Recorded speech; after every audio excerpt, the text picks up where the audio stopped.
I got this, not an air fryer. They call it an AI combi fryer. Lots of bells and whistles here. It has a built-in probe, as you can see here. And I'm doing lamb chops right now. Let's see what it turns out to be. It's supposed to be like really intelligent. I'm curious. Look, got even water up here to spritz it.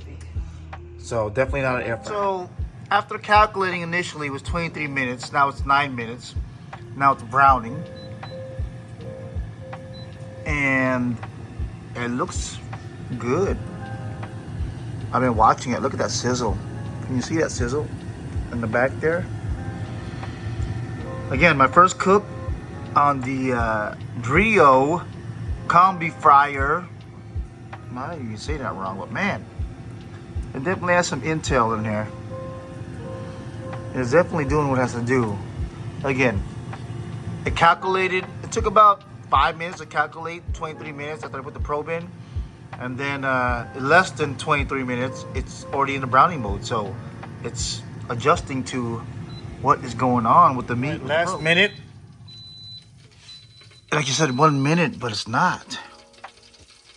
I can hear that sizzling. It says it's done. So definitely what it displays like 1 minute or 23 minutes. It's definitely not that. Knowing what's going on. I took this one out exactly when it was supposed to be cooked. Sorry about my bananas there to make banana bread. Now I got this to do a little bit more searing, but I'm gonna go and stop it. Show you what it smells like, looks like, and look at that. That is looking good. It really looks good. It smells good too. Gee. So for educational purposes, this is what it looks like whole, a lamb chop. And it's basically like a T-bone. You see how I cut it up? Where it's a T, and then usually this is the most tender, like a filet mignon on a steak. And then this right here is more like the ribeye. And I could tell you right now, the coloring of it is great. Lighting's a little off, and the taste of it, so tender. Oh my goodness.